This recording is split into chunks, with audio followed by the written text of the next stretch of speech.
అందరికీ నమస్కారం. ఆంధ్రప్రదేశ్ రాష్ట్రంలో కూటమి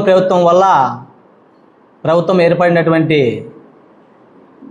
కూటమి ప్రభుత్వం, మళ్ళీ ఆ కూటమి ప్రభుత్వం వల్ల ముఖ్యమంత్రి అయినటువంటి చంద్రబాబు నాయుడు గారి ఆధ్వర్యంలో ఈ రాష్ట్రంలో 2 సంవత్సరాల కాల వ్యవధిలో ఎక్కడ చూసినా అరాచకాలు, అక్రమాలు, హత్యలు, దోపిడీలు, మానభంగాలు తప్ప ఈ రాష్ట్ర ప్రజలకి చేసింది ఏమీ లేదు.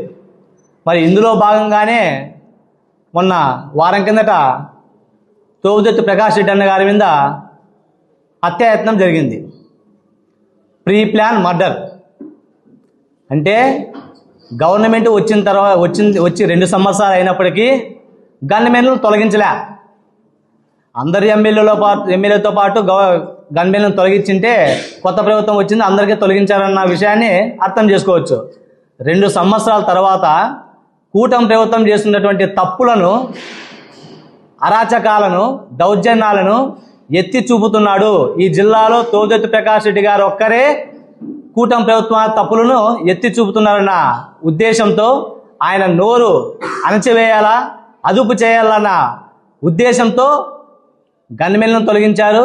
మరి అందులోనే భాగంగా తోపుదెత్తి మహేష్ రెడ్డి హత్యలో ఆయన ఎప్పుడో 1.5 సంవత్సరం కిందట చనిపోతే వాళ్ళు బంధువులు అవుతారు.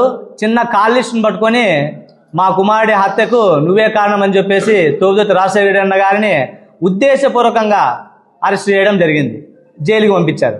మరి అందులో భాగంగానే ప్రకాష్ రెడ్డి అన్న మీద అటెంప్ట్ మర్డర్.